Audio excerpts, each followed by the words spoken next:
Hello guys, welcome back to the channel Pranjal this side.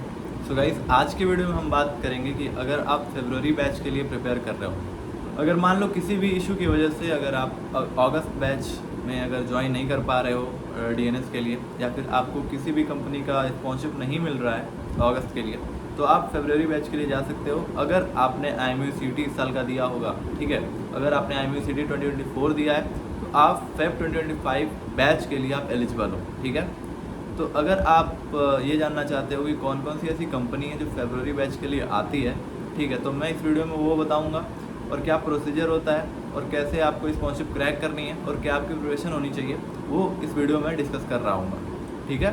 तो चलिए video को start करते हैं बिना टाइम गवाए। तो पहले मैं बात कर लेता हूँ कि कौन कौन से ऐसे कॉलेजेस हैं जो कि श्योर शॉट आते हैं फरवरी बैच के लिए।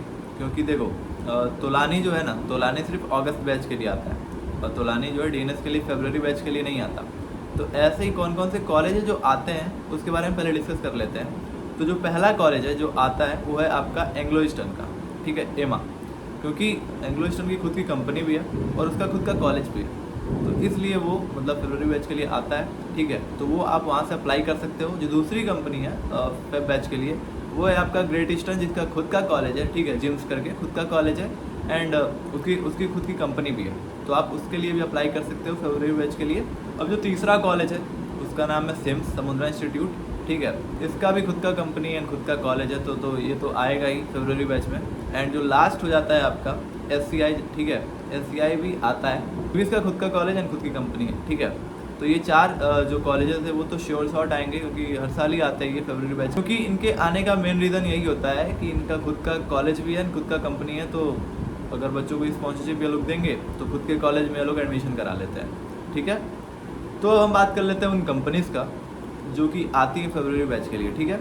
तो उस कंपनी का नाम है Scorpio, MSI, MSC, MMSI, fleet management, PIL, VMS and Goodwood, ठीक है। ये कुछ कंपनीज हैं जो फरवरी बैच के लिए आएंगी, ठीक है, 2025 के लिए, फेब 2025 के लिए। इनके फॉर्म्स जो है ना, इनके फॉर्म्स सितंबर अक्टूबर में रिलीज़ होना स्टार्ट हो जाते हैं फरवरी बैच के लिए। तो आपको अपडेटेड रहना होगा किस कंपनी का कब फॉर्म आ रहा है, आपको अपडेटेड रहना होगा इसके रिगार्डिंग, क्योंकि इसी की वजह से आपने अगस्त बैच भी मिस किया होगा, ठीक है, क्योंकि आपको नॉलेज नहीं रहा होगा कि कौन सी कंपनी कब फॉर्म अपना रिलीज़ की, इसके वजह से आप अपना अगस्त बैच मिस कर गए होंगे। इस बार मिस नहीं करना है, इस बार एकदम नॉलेज इधर उधर से गैदर करते रहो, ठीक है।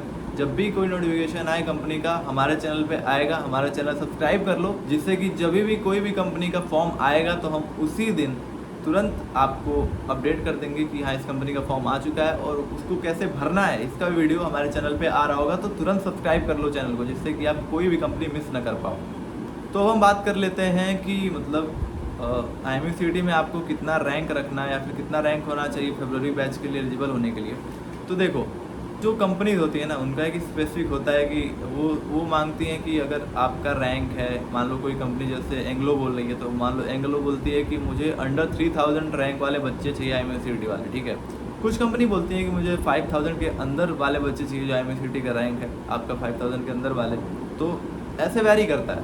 तो अगर आपको एक सेफ साइड रहना है, अगर आपको फरवरी बैच के लिए आप जा रहे हो, अगर आपको सेफ रहना है, अगर आपको स्पॉन्सरशिप चाहिए, डीएनएस करना है अगर आपको, तो आप एक काम करो, आपका जो सेफ स्कोर होगा वो होगा आपका अंडर 3000।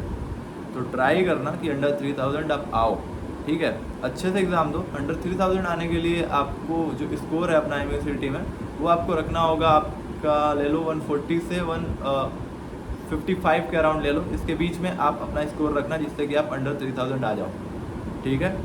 तो जम के मेहनत करो, IMUCT अच्छे से दो, एकदम सीरियसनेस अपना रखो IMUCT के लिए, नहीं तो फिर आपको अगले साल जाना पड़ेगा, ठीक है, अगले साल IMUCT देना पड़ेगा अगर आपको DNS करना है तो। समझ में आया? नहीं तो फिर दिक्कत हो जाएगी और कुछ कंपनी मिस भी हो सकती है आपसे, ठीक है।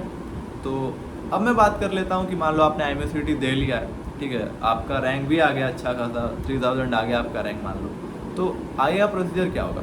तो सितंबर अक्टूबर के अराउंड में सारी कंपनी अपना फॉर्म निकालना स्टार्ट कर देती है, तो आप पहले उनका फॉर्म भरना, फिर वो लोग क्या करेंगे, आपको मेल करेंगे अपना रिटर्न एग्ज़ाम के बारे में, कि वो बताएंगे आपको कि इस दिन हमारा रिटर्न एग्ज़ाम है।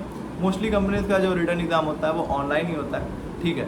तो आप उनका एग्ज़ाम दोगे, उसके बाद अगर आप उनका एलिजिबिलिटी क्राइटेरिया अगर उनका फॉलो करते हो, यानी उनका कट ऑफ आपने क्लियर कर लिया, ठीक है, अगर उनका कट ऑफ आपने क्लियर कर लिया तब जाके वो आपको एक मेल भेजेंगे जिसमें वो लोग बोलेंगे कि आप इंटरव्यू के लिए आ जाओ इस डेट पे।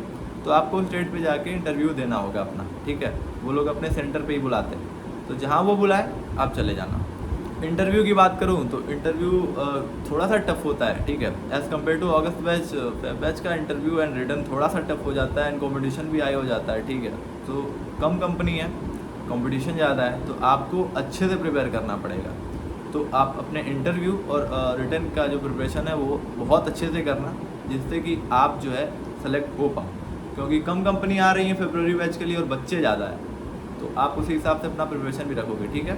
तो अगर मैं बात करूँ, अगर आपको हमारे चैनल से अगर प्रिपरेशन करनी है तो हमारा जो बैच है एक आपका स्पॉन्सर 7.7 बैच जो कि लॉन्च हो रहा है, ठीक है। 25 जून से उसकी क्लासेस स्टार्ट है, जिसमें आप लाइव एंड रिकॉर्डेड क्लासेस आपको मिलेंगी। इसमें आपका जो कंपनी स्पेसिफिक प्रिपरेशन किया जाएगा। मान लो कि आप अगर एंग्लो का प्रिपरेशन करना चाह रहे हो, ग्रेट ईस्टर्न का प्रिपरेशन करना चाह रहे हो, चाहे कोई भी कंपनी आप बताओ, सारी कंपनीज़ का हमारे इस बैच में प्रिपरेशन हो रहा होगा। उनके रिटर्न एग्ज़ाम का PYQ आपको मिलेगा, उनके इंटरव्यू क्वेश्चंस मिलेंगे PYQ, ठीक है। सारा टेक्निकल नॉन टेक्निकल पार्ट आपका कवर कराया जाएगा, उनकी क्लासेस होंगी रेगुलर, ठीक है।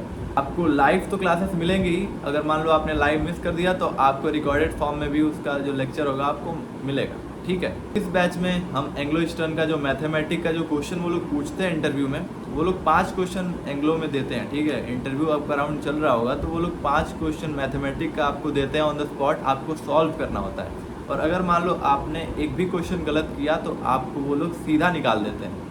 मैथमेटिक में आपको पाँचों के पाँचों क्वेश्चन सही करने हैं। तो अगर आपको एंग्लो की अच्छे से प्रिपरेशन करनी है तो हमारा बैच ज्वाइन कर लो, जो कि 25 जून से स्टार्ट हो रहा है।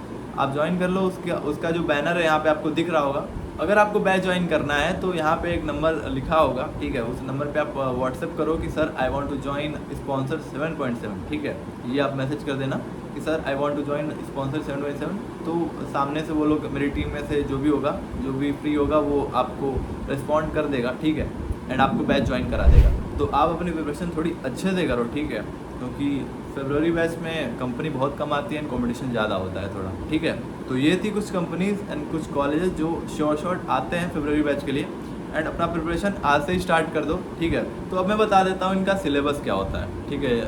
जो कंपनीज होती हैं उनका सिलेबस क्या होता है। तो मोस्टली कंपनीज होती है ना, कॉमन सिलेबस क्या होता है इनका। कॉमन सिलेबस होता है आपका क्लास 11-12 का PCM, फिर आपका जनरल एप्टीट्यूड हो गया, आपका इंग्लिश एंड कुछ शिप नॉलेज वो लोग पूछ देते हैं, ठीक है। बाकी इंटरव्यू का सिलेबस होता है आपका टेक्निकल नॉन टेक्निकल में। देखो, नॉन टेक्निकल में तो वो लोग आपसे पर्सनल क्वेश्चन पूछते हैं आपके बारे में, तो वो जो भी सारा क्वेश्चन होता है ना, पर्सनल क्वेश्चन जो भी, वो आपको हमारे बैच में पूरा क्वेश्चन प्रोवाइड किया जाएगा। पूरा का पूरा क्वेश्चन जो पूछे जाते हैं और जो पूछे जाएंगे, ठीक है, सारा क्वेश्चन आपको प्रोवाइड किया जाएगा। कोई मतलब वो लोग एक्स्ट्रा पूछते नहीं हैं, सारा कुछ रिपीट ही करते हैं, ठीक है। कुछ क्वेश्चंस होते हैं जो लोग मतलब नया पूछ देते हैं नॉन टेक्निकल में। मान लो कोई क्रॉस क्वेश्चन हो रहा है तो वो नया क्वेश्चन उसमें आ सकता है, मगर जो हमारे बैच में प्रोवाइड किया जाएगा क्वेश्चन वही पूछे जाएंगे, ठीक है। क्योंकि मतलब हर साल सेम ही क्वेश्चन पूछते हैं बच्चों से नॉन टेक्निकल में, क्या ही नया पूछेंगे, ठीक है। अब टेक्निकल की बात करें तो टेक्निकल में भी वही है, क्लास 11-12 का जो भी आपका PCM का जो क्वेश्चन होंगे, वाइवा तो आपने दिया ही होगा अपने क्लास 11-12 में। तो वही सब्जेक्ट वाइज आपके मैथमेटिक्स, फिजिक्स, केमिस्ट्री आपका वाइवा क्वेश्चन वाले ही क्वेश्चन पूछेंगे वो। बाकी वो शिफ्ट नॉलेज पूछेंगे आपसे, GK पूछ सकते हैं, एंड आपका एप्टीट्यूड यानी आपकी रीजनिंग भी वो लोग चेक कर सकते हैं वहाँ पे, ठीक है, रीजनिंग एबिलिटी। तो आपको अच्छे से प्रिपेयर करना है, उस पर वीडियो आ रही होगी हमारी, ठीक है। फरवरी बैच के लिए बहुत सारी वीडियोज़ आएंगी, तो इस चैनल को सब्सक्राइब कर लो जिससे कि कोई भी वीडियो मिस ना कर पाओ। तो गाइज आज के लिए बस इतना ही, मिलते हैं अगली वीडियो में, तब तक के लिए आई एम साइनिंग आउट।